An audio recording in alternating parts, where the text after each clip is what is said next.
All right, everyone, welcome once again to the Faces of Business. I'm Damon Postolka, your host, and with me today, I've got a couple special guests. First of all, we've got Mike Finger up in the upper right-hand corner to me from Exit Oasis. Mike, glad to have you here today. Pleasure to be here, Damon. Yeah, awesome, man. And then we've got my partner, Andrew Cross. Gotta have him down in the bottom center because we are talking about the keys to preparing a business for sale. Andrew, great to have you here today too, man. Sounds good. That's great. We Good to got see you guys. We got you on camera, not behind the scenes today. So we're going to have some fun. Have some fun. Great. All right. So I thought what we could start out with is Mike, I think you've got three simple questions or statements that you like to work around when you're helping clients prepare their business for sale.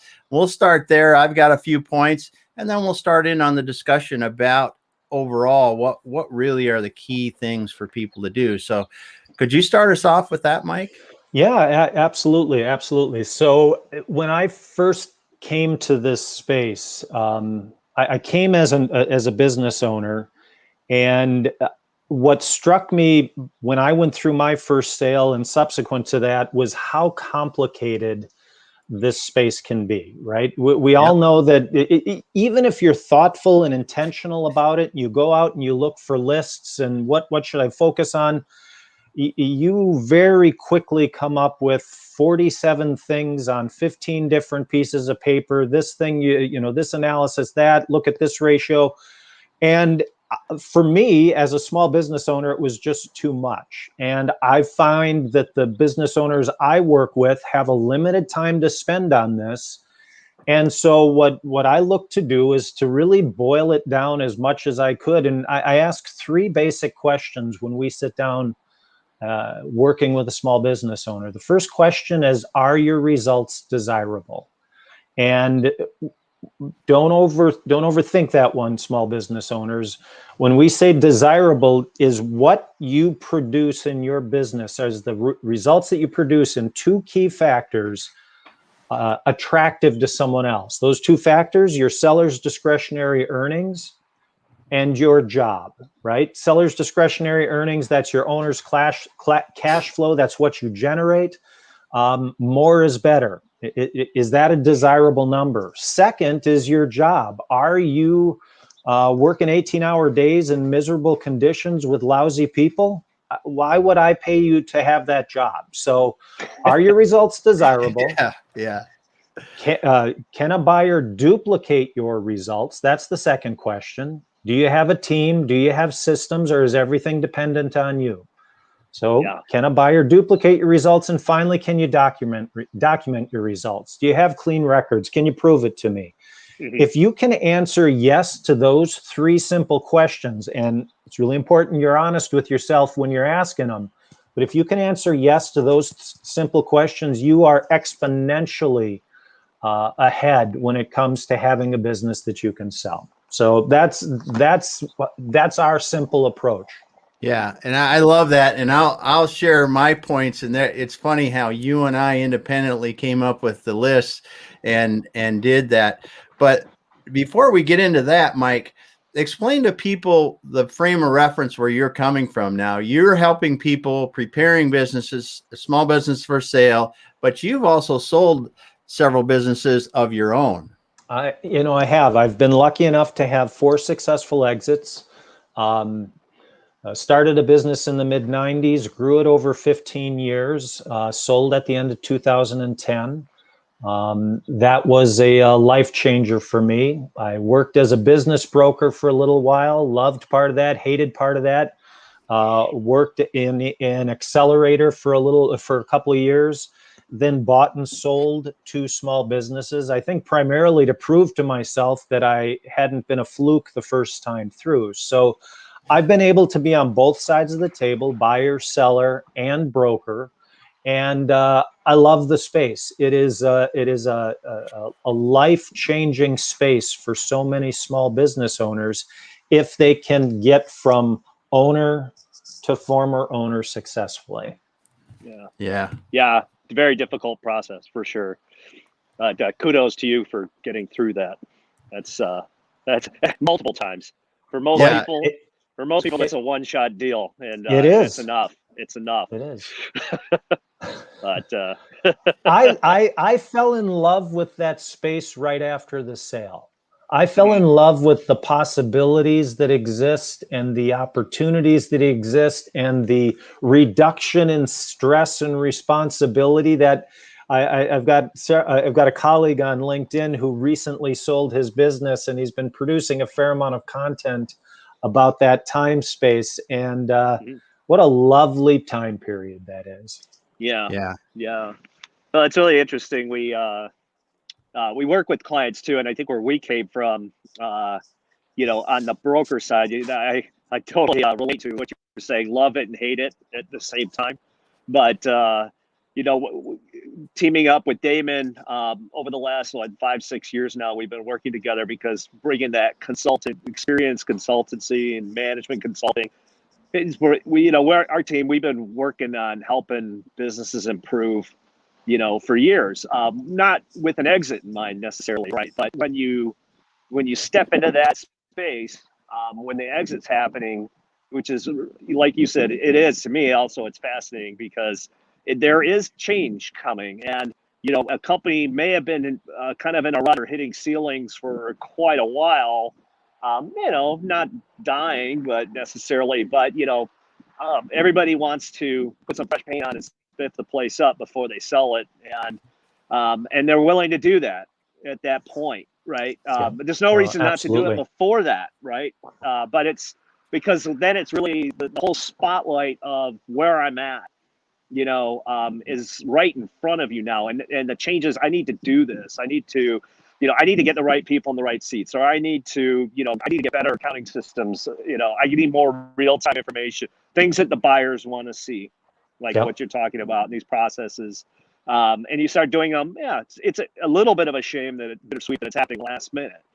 Yeah, but that's a great. You hit the nail on the head, Andrew.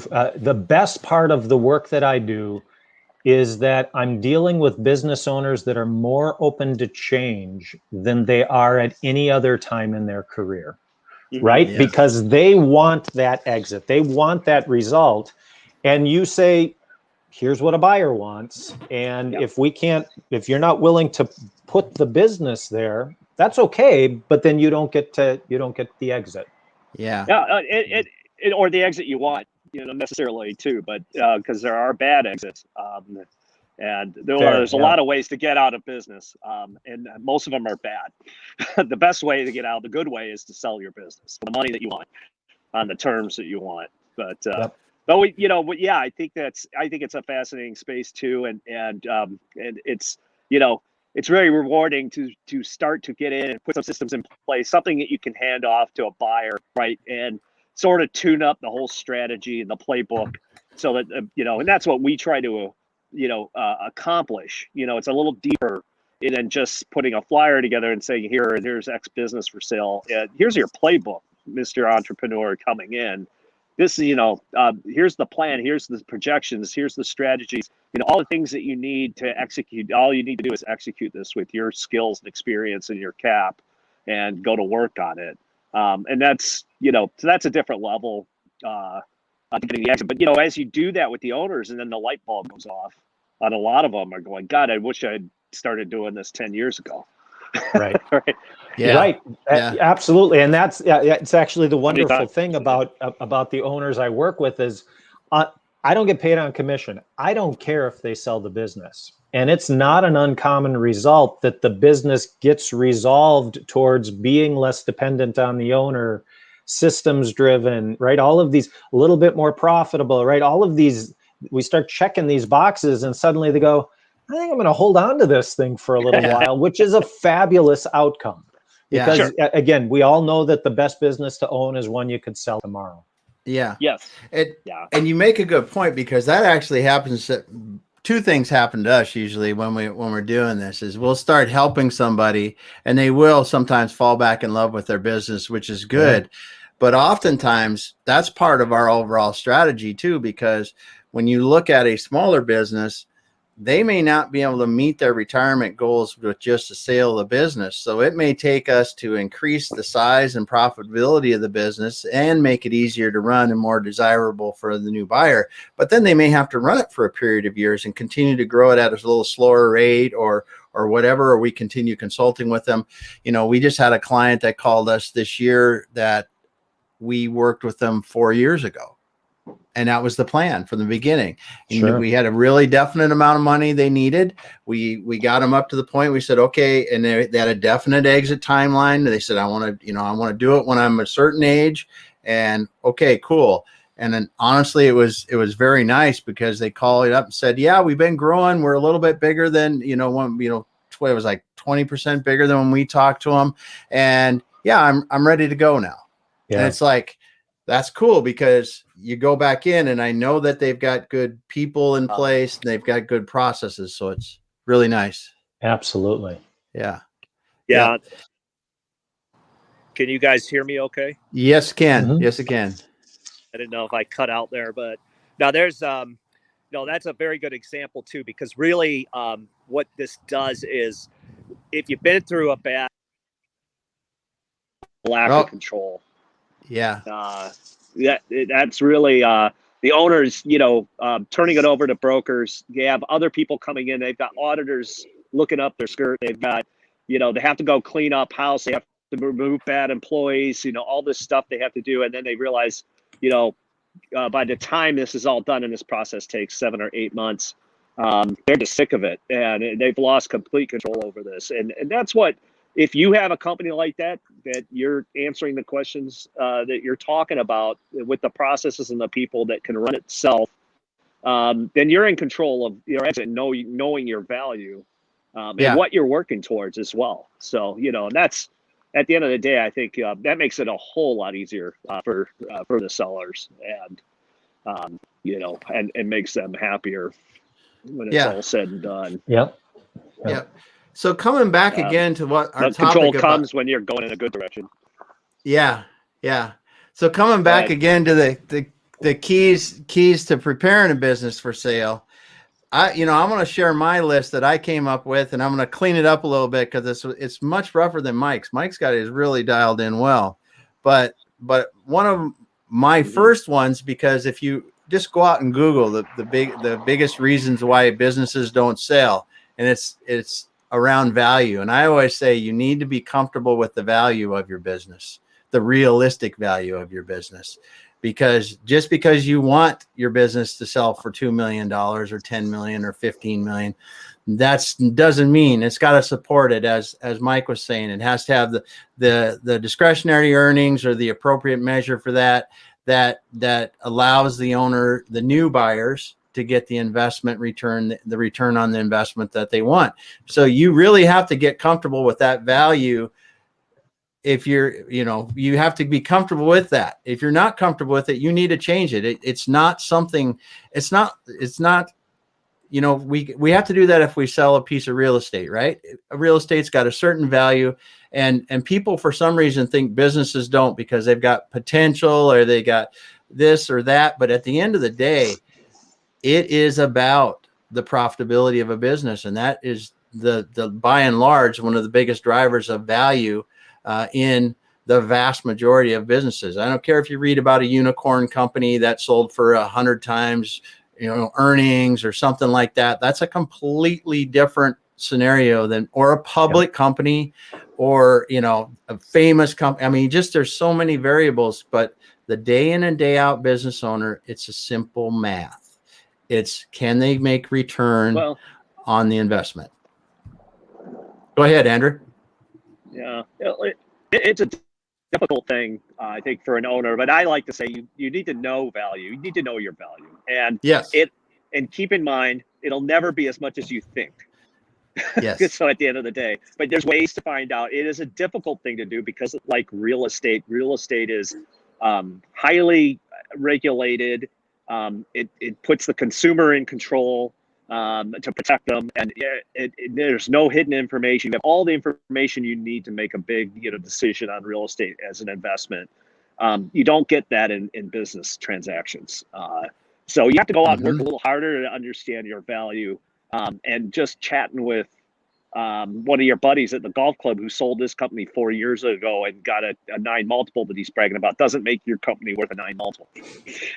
And, you know, those are the kind of things, you know, because I come up and they got an idea, and you can't go into that with you know, into a transaction with a price in your head or a number in your head, because you'll end up chasing the rabbit. But you know, I think the better way to do it is to find out what you need and get the number you want out of it and start building a company to that level and be disciplined about it. Treat it like an investment.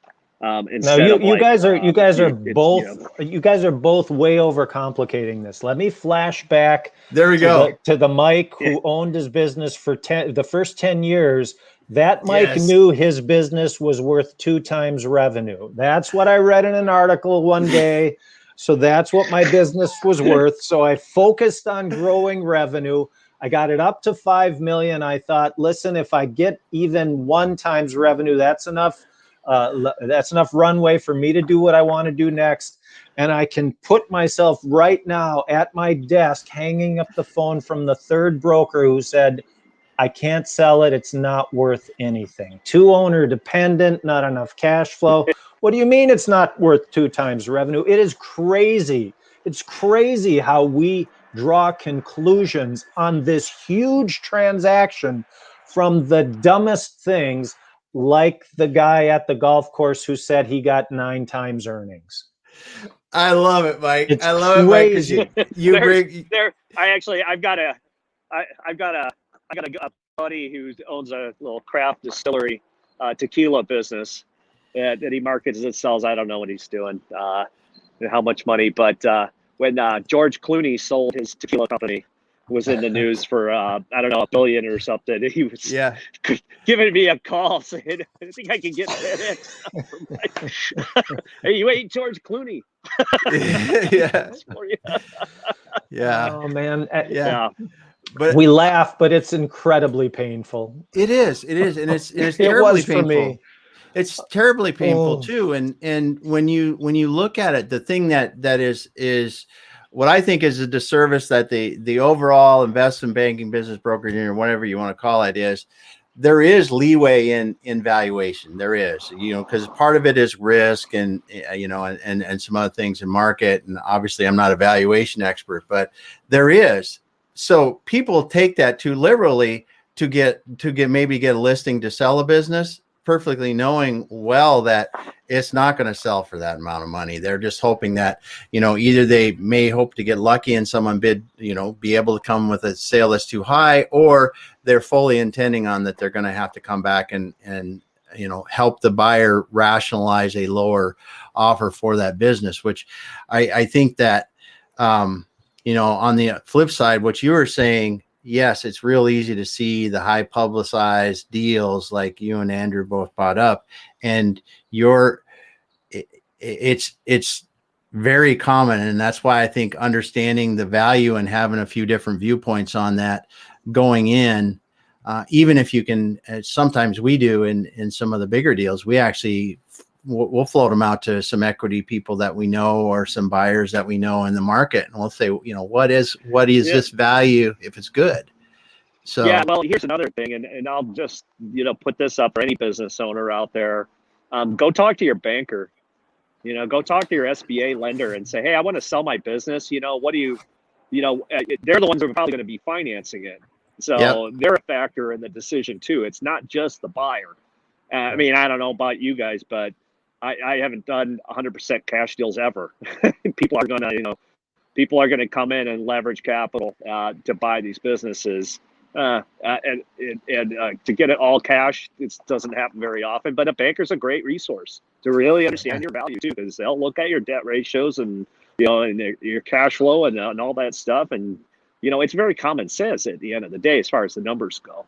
So that's a great place for a business owner to go. Exactly where I try to focus with owners is we put on the buyer's hat and we say, okay, you want this for it.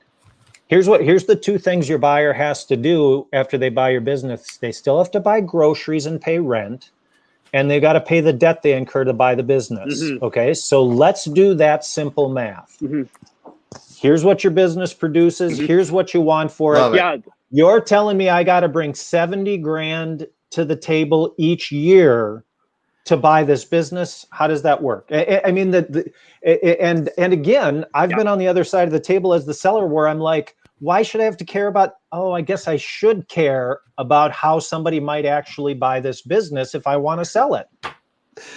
Oh, I love the conversation because my number 2 is know your buyer and make the business attractive to them. Now, if you're going to try to put a buyer into that situation, it's not a very attractive business to them. It is not.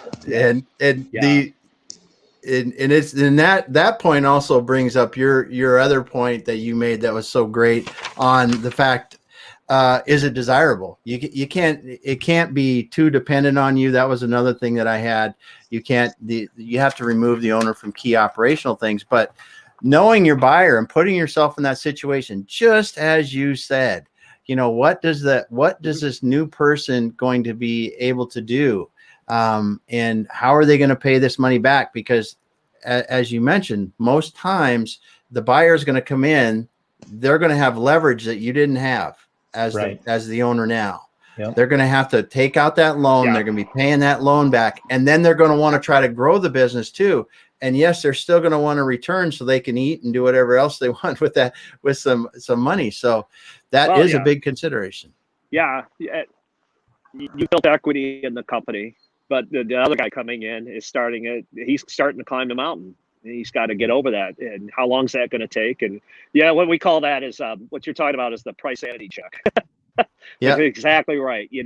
Does the cash flow support the debt service? Does the cash flow pay the operator, the owner who's coming in, at least the living wage? Because he's probably going to be working $100 a week, at least for the first year, for sure. And, is he getting paid at least market rate for that? And is there enough after that to invest in the business? Because, you can't just, it's going to need new paint every year or, whatever you got to do to it. There's capital expenditures and there's got to be enough sufficient cash flow to cover that. So that's the price sanity check. And then we'll work back what the number is. What's kind of cool about it though, is it's, I hate to be in that position where we have to talk to the business owners about what they can get. This is the part that I hated about being a broker, because, they always come to us they come to the broker at the end. And then we start talking about all these kind of things. And there isn't a lot of time to change things, but you can have an impact on it if you start thinking about it way ahead of time. Know what your number is, where you want to go, where your value is today. Start building a company towards that. It's possible to do that. And you can do it very quickly. It's just, and it's not personal, right?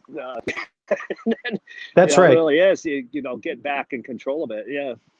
Or even if you can't get there, informed consent, right? Now I understand what my business is likely going to be worth. It's time to get that simple IRA going. It's time to do some other things so that I'm not 65 trying to get $300,000 for a business that's worth $100,000 because the wife wants to buy a $300,000 home in Florida when we retire. I had that conversation with a seller. I was a potential buyer. It's like, well, this is why it's got to be worth this much. I don't care about your Florida home. Yeah. Yeah. And that's a great point. And the market doesn't care. Yeah, market doesn't care what you want for it. And time gives you options. 5 years ahead. I know people go, 5 years ahead, but 5 years will allow you to double plus the value of your business if you work on it. And it won't kill you in the process, and you'll be able to enjoy that extra money throughout those years. And as you begin to make more money, you invest that money into other investments outside of your business. And then when it's time to sell, not only did I have a business that's worth more money and I sell it for more at the end, I have those investments as well. And those have been accumulating for me all along. This is a time thing. And I know I don't want to sound like a financial advisor, but we use a lot of the same principles when you're looking at a business like this. And when it comes to bigger businesses, even like some of the businesses that we sell that are in the, in the $10+ million range, the owners coming in, even if they're equity groups that are coming in or other search fund buyers, they're still doing the same math. You know, they're still, it's just the math that there's money beyond just if they bring a CEO in or whatever they do, there's money beyond that has to go towards the fund as return. It has to go back to the mothership for return after debt and do that. So it really doesn't, the price, whether it's a $250,000 bakery on the corner or a $25 million industrial bakery, it really doesn't matter. They still have to produce a return, and the valuation principles are similar. Obviously not the same, but similar. Yep. So that's cool. Now and you said make the results desirable. One of mine is remove the owner from key operational roles. Now, that's often very difficult. Yep, that's the can my buyer duplicate my results, right? If the results walk out the door when the owner walks out the door, what am I buying? I got nothing of value here. So it's got to be about the team, it's got to be about the systems, and it's got to be about an owner who's willing to sacrifice a little bit of their ego so that the place actually runs without them. Yeah, well, absolutely. Well said. Yeah, well said. Yeah, it's a value driver, I think, too. I mean, what you have to really understand is, if you can come in here, we'll ask them straight up. Just if you were doing a business valuation, and one of the first questions we talk about is, where is your key employees? What are the processes? Do you have your processes written down? Yes or no? Yes. Can you leave the company for 2 weeks, and go on a vacation and not have to call? If you can answer yes to those kind of questions, then your company is going to jump, in another multiple in value. Yep. Because you got the right people running it. I mean, just on that alone, we'll add a zero. And again, I think that's very true. Here's where one of the places where I want to call out to the real small business owners out there. It's not just about a multiple of value. If you can't do that in your small business, you can't sell your small business. Right? I mean, if you're middle market, okay, I can get 12 million instead of 10 million. If you're a small business owner, you will not sell the business if it's dependent on you. I mean, it's just game over. It's not. Absolutely. And again, that's the problem in this space, is that what you said is truth, Andrew. But it's not truth for everybody. Yep. And that is a horrific reality that small business owners have to understand, because the majority of the content that's out there is for the middle market. It's for that space where that flow is. And again, you're speaking absolute truth to people who need to hear that. But there's a different audience out there that should completely ignore what you just said, and there's an audience out there that should ignore what I'm saying, because what you said applies to them, and that's a reality of this that we as business owners don't always recognize. Yeah, that's a great point. Yeah, I think you're absolutely right. It's a zero-sum game, I think, for the smaller business owner. It's not you're going to take a haircut on the sale. There's going to be no sale in some of these factors. That's the difference. Yeah, absolutely. Good point. Yeah, no doubt. Well, there's one that I'm going to bring up that I don't know that it's in your list, Mike, and maybe it is because of the size of business we work on. It's but diversifying your revenue. That's one of the things that we've run into the past couple of years, that even on nice sized businesses, that are approaching $10 million in revenue and very profitable, diversifying revenue is something that scares buyers away. Concentrated revenue is something that scares buyers away at even larger. I mean, we've had even larger business where it scared people. So what do you think on the scale of that? If I've got one client that's generating 90% of my revenue, is that in a small business? Is that going to deter from the overall sale?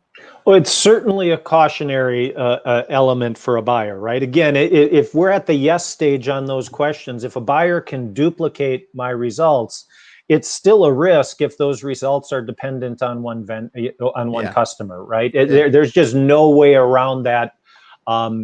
Does it keep a sale from happening? I don't know, maybe, right? But maybe not. If I can prove to you that I've got this contract with a 50% client that goes for the next 3 years, maybe they're going to give you a shot to see if you can pull it off. But it's absolutely in the head of potential buyers, no question. Yeah. So, what are your thoughts and there, the lenders Andrew? too. Yeah, the lenders, absolutely. And the lenders too. Great point. One of the first things they want to look at, too. So, well, I think, like I said, I think it's not impossible to get a deal done or to get an exit done. But, if you're tied to one customer, it's a risk. It's a big risk for everybody involved. And certainly, I think even beyond that too, if you can add a few different revenue streams or a couple new customers, and it doesn't even have to be for a long period of time. If you can get that and get that level down a little bit, you're going to increase your value. You are going to exit for more. So it's a plus. So and it can be done. All these things can be done in a pretty quick if you start thinking about it. That's right. Yeah. But if you're chugging along at your business with your one client, this is very common in small businesses because hey, that one client I've had, is enough for me. It's not enough for a buyer. That's the difference. A buyer who's going to be taking on a loan and has to make that debt service, like you said, and has to pay himself. That's not enough for them. So you just got to think about that and think about the customer who is now not the person you're selling your services or products to. It's the new customer is the person who's buying your business. Yeah, absolutely. And it's the cruelty of this topic, right? There's nobody that advocates for this. The client's gonna come through my door and complain about service. The employee's gonna come through my door and talk about benefits. Nobody's gonna come through the door and say, "Hey, Damon, you want to get out of here in 5 years? You've got to start." Right? I mean, there's no advocate for this other than the owner themselves. Yeah, I think Andrew died on us there, but he'll come back when he's ready. You're right, and I think that the owners they have to educate themselves as much as they can as early as possible in this, because I honestly after doing this now for the years that I did, and I didn't even realize it when I was doing it as part of investment groups and other things, buying and selling, how stressful it is to buy or to sell a company, and until now helping the clients doing it. It is crazy.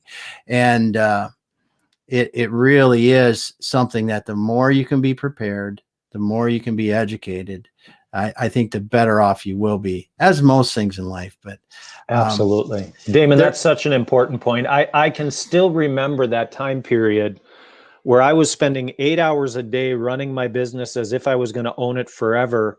And then another 8 hours pulling together everything I needed to get, to answer the buyer's questions and talk to the broker and figure out finance. It's crazy making. Yeah. You ran out of juice, didn't you? I totally ran out of juice.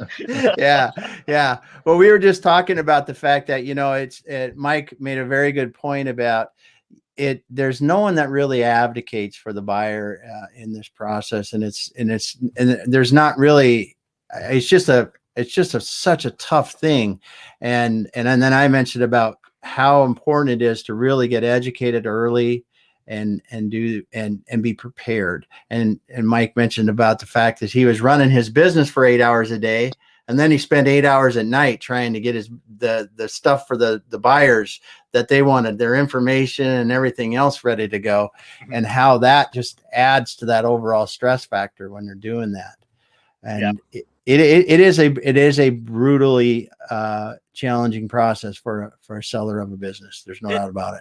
It is too, and this is very particularly prevalent in small businesses, owner-operated businesses, because they're running a business. Yeah. And this is the customer buying the company or buying a business is demanding. The bankers are demanding. Everybody's calling on your time, and your business isn't stopping to do this. That's right. And it's a difficult thing to get through. It's hard enough just to be in business. Absolutely. Absolutely. But then if you're lucky enough, if things line up, then you get through that storm and the clouds part and this beautiful rainbow comes. I just love that time period after the sale. That deposit into your What account. a wonderful thing. I kid you not, it was a miracle in my life. I was scheduling in my heart attack. I didn't like the business that I was in anymore. I was unhappy, but we held it together long enough to make that exit. And it was just, it was a do-over. It was just a marvelous do-over. I am a huge advocate and cheerleader for business owners to think about this, because it can be a beautiful thing. Yeah, it sure can. Add on that particular topic too is as far as planning to go and selling for a business. And we talked about, what numbers you need and knowing your value. But the other thing about it is when to sell, and the timing, right? And most business owners don't think of that.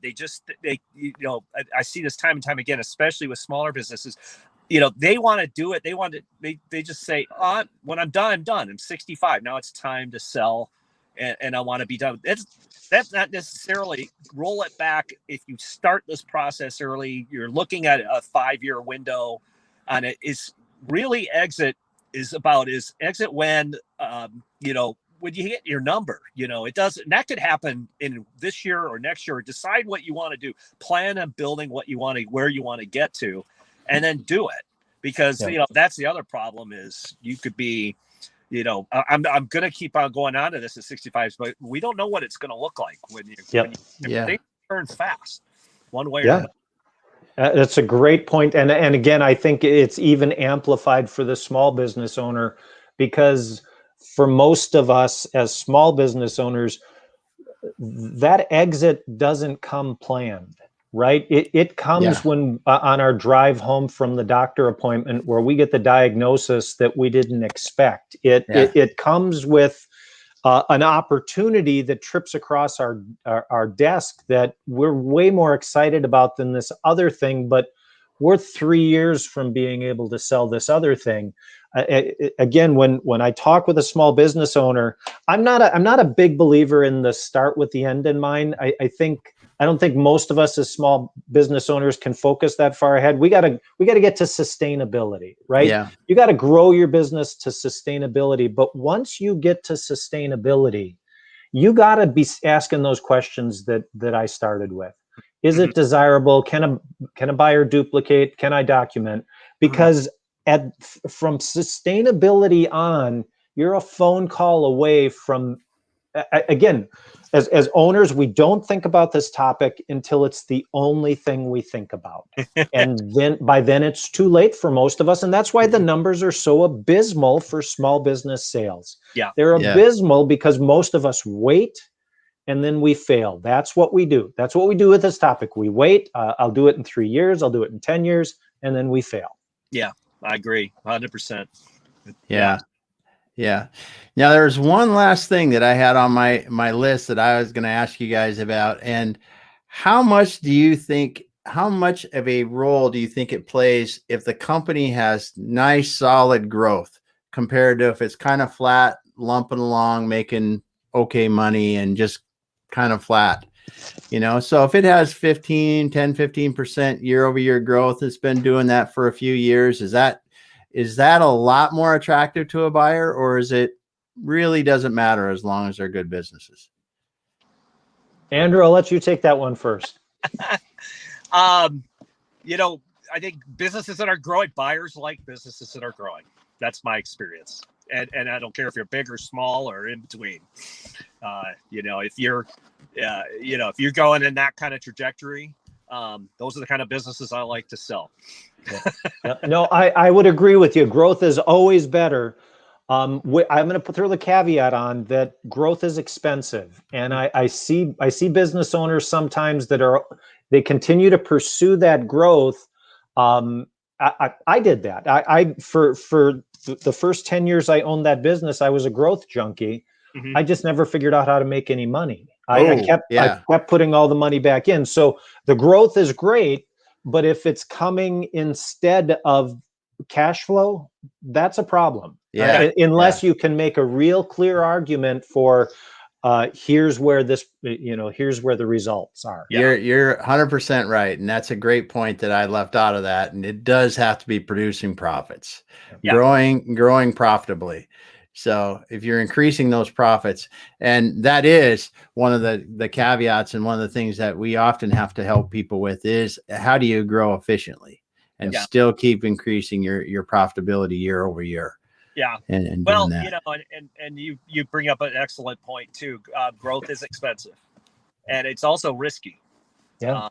And you know, and if you're a small business or a single owner, it's all your risk. You're in 100%. So it's all on you. You don't have partners. You don't have, you know, you're not using the bank's money. That maybe you are, maybe you're not, but you know, and you know that I think we see that too. That's a ceiling that businesses get to as well. That they are, you know, they're in a comfort zone. I'm making enough money. I don't need to go out and hire 5 more people in my sales team and add all that payroll and all that risk for something that might happen or not. Yeah. You know, you know, and I'm going to be getting out of this thing in a few years, right? So I may not see the benefits of that investment. You know, so all those are factors, right? But you know, but if you can inject, you know, even in a strategic location, some growth in some trajectory or, you know, momentum into your business, you can impact your exit significantly. You can put quite a bit more money in your pocket. It doesn't take a ton of time to do that. Yeah. Well, and as you said, Andrew, too, as you're in the process of selling, and this comes back again too to when you were talking about Mike, you spending the 8 hours a day working on your business, then 8 hours preparing stuff for the buyers. If your business falters during a sale, it's going to go against you, man. It's going to go against you. So you really can't afford any slip ups during that. So growth actually helps with that some too, because you're going to be able to, you know, a little dimple here or there is not going to hurt. But yeah, it's growth definitely in makes it more interesting for the sellers, because every time you're talking to a buyer and another month flips over and you get the new financial statements and the value that the seller discretionary earnings or the EBITDA goes up a little bit, it's like, you better go, because the deal's not going to stay like this forever. That's right. And that's always produces speed and momentum, as Andrew says, and it really helps a lot. So I think people have to understand too, this is a fairly long process, you know, to once you decide to, you know, once you put your business on the market, you're looking at 7 or 8 months. A lot can happen between there, you know, there and closing, and good, bad, or ugly. So you got to be you've got to be aggressive and really keep your foot on the pedal with your business, and that is a common. It happens to a lot of people. It's hard to do it because you're tired and you're done and you're kind of wanting to ride off into the sunset, and you take a little foot off the gas and then your deal's done. You know, it's gone. Yeah. Well, and you have to change the way you run your business a little bit too. And Andrew and I had a situation in 2019 where a business owner decided to make a perfectly rational business change. didn't consider the ramifications of it. Well, it dropped their cash flow by, what was it, a few $100,000 or something like that, or a couple $100,000 in a month, 250. Well, that business was a 4X business. It was actually, I think, a 6X. 6X. Okay, so it's something like that. Yeah, so it's $1 million. Yeah, it was over $1 million. It affected the value of the business. And she's like, "Well, I was just making, but you didn't talk to anybody. You just made this decision." It wasn't a bad business decision. No, it was you know, he did it. You know, we understood why. He didn't have to do it though. At that particular time. So So we talk about red zone thinking. You know, it's like you know, football team. You play a lot different inside the 20, and we have to help our clients think about that. It's, you know, you don't bring on a ton of new debt unless you need it, with new equipment and new trucks or whatever you're doing. And there's just a lot of things that you go, hey, if it's good, we kind of want to hold during this time if we can, and keep it smooth. Red zone. Great advice. Yeah. Exactly. Good stuff. Well, you know what? We could talk about this a long time, but want to just summarize again, because Mike said it way better than I think that we did, but he brought up great points. If you want to prepare your business for sale, Mike Finger boils it down into 3 simple questions. Are your results desirable? Both the profitability of your business and the job or the position that someone would take over if they're going to buy that business. I think that's huge, because that's the first one, and it's obvious. Oftentimes, I think the biggest one. Yep. But then, can the buyer duplicate the results? And that has a lot of ramifications around risk and owner involvement in the business and other things like that. I think that's a great question, Mike. And then, can you document the results? And it's financials and good record keeping and other things like that. And the thing that I was thinking about after you said that is that only gets worse the bigger the business gets too. And we've had some very long discussions with auditors and quality of earnings audits and some really detailed financial things on larger companies where you can run a business out of a checkbook. It works just fine while you're doing it. But when you can't reconcile at the end, back to a customer paid me $10 for this item and the $10 went into the bank here, you're going to have a hell of a time selling a business, no matter how big it is. Yep. Good records are important. Yeah. So awesome stuff, guys. I'm great. So happy that we get you guys together and let you talk about this. And I hope that people listening here on LinkedIn got some good benefit from it. Business owners, if you have any questions, Mike, if people want to talk to you about this, what's the best way to get a hold of you? You can reach me. I'm active on LinkedIn, or you can just go through the contact us at the website, exitoasis.com. Awesome. Great. Well, thanks so much. And if people want to talk to me, obviously this is on my profile, and Andrew or I, we can get a hold of us that way on LinkedIn, and we'll be back again next week with some more on the Faces of Business on Tuesday. And if you're listening and you're going to be around tomorrow, don't forget we have the Manufacturing E-commerce Success Series every Friday at 10:30. And tomorrow we have an e-commerce client of ours that's working tomorrow. They're not going to be selling. He's one of our consulting clients. So it's pretty excited about having that tomorrow. We're going to talk about how resellers can help expand e-commerce sales. So good stuff. This is going to be good. All right. Well, thanks everyone for being here. Thank you once again, Mike. Thanks, Andrew. Awesome. Have a great day, everyone.